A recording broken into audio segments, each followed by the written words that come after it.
Well, you see that? So, I don't know. So my low tire pressure light came on, and I'm about 25 miles from home. I'm in Hastings, Minnesota, heading to St. Paul to the James J. Hill house for train day. Yep. You think it can go low any other day? No, it has to go low now. So I gotta figure out which tire this is. Well, that's 20 minutes of my life I won't have to live over again, I hope.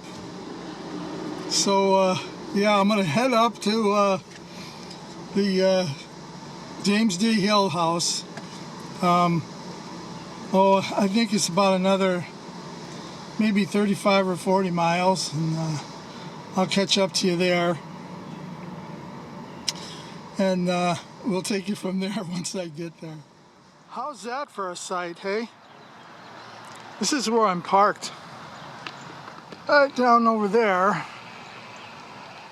That's the Minnesota State Capitol down there. I think the tree's in the way of the dome. And this is Summit Avenue or Summit Street in St. Paul. We're going over here, right over here to this place, this house, this mansion of a house.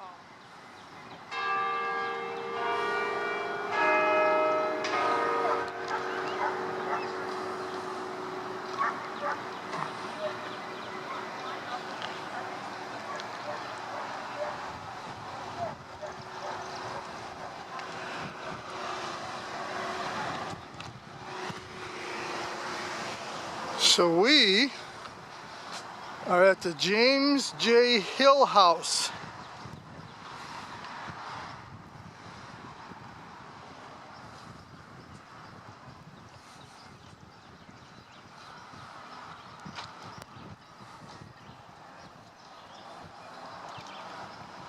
You can stop this video and take a read if you like anytime.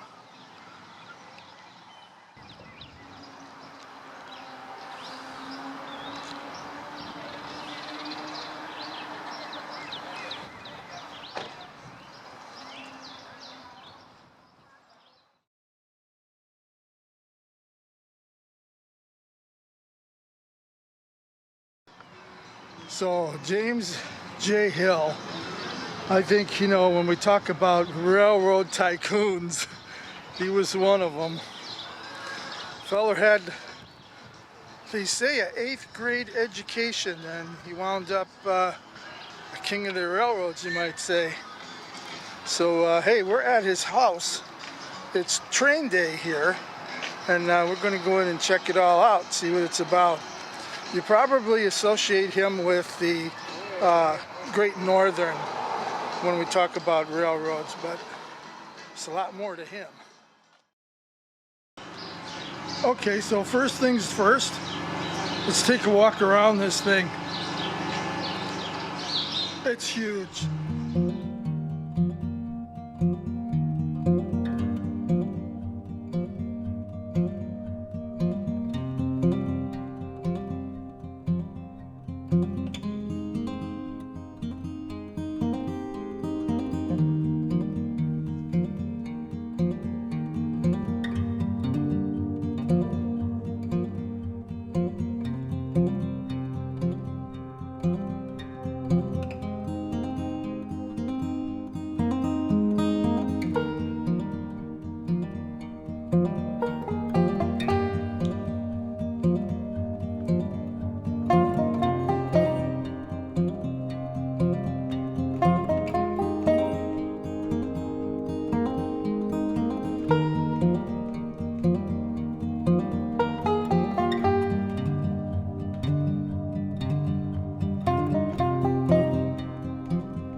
It's time to go inside. Let's see what this guy's house looks like.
So my name is Alex Weston. I am the program associate here at the James J. Hill House, which means I'm the lead researcher and one who writes the tour outlines and guide training manuals and things.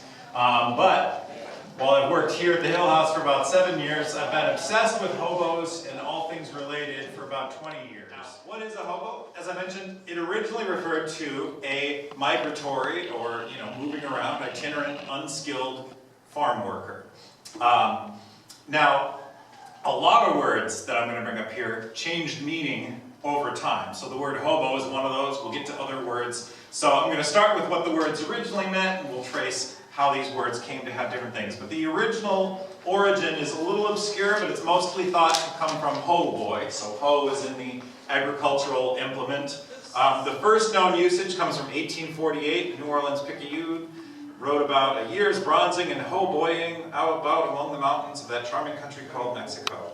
But you start to see it more in the 1850s and 60s to refer to hired farm hands that are there just for a week or two. Floaters, rattlers, rovers, boxcar tourists, freeloaders, jungle cats, road dogs, vagrants, and transients were all terms used at different times. And again, some of those took on different meanings later on. The public was very much against this, at least the public that was removed from farming. They thought, oh, this is terrible, these people should settle down and get real jobs. And you would hear in the newspaper about all the horrible accidents that happened, because of course this is incredibly dangerous. People would fall off, people would go under the wheels, people would get limbs cut off between train cars, and that always gets newspaper attention.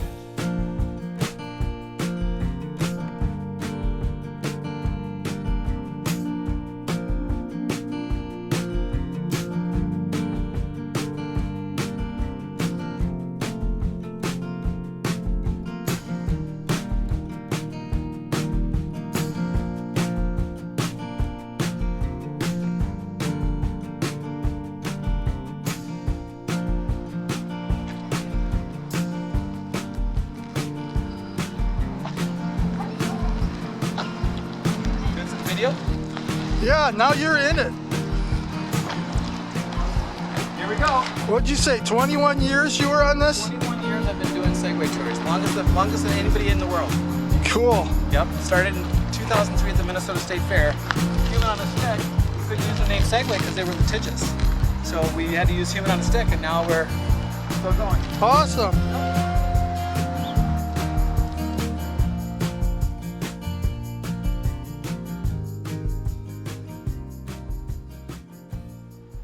Well, I hope you enjoyed this video. This is the coolest house I ever saw.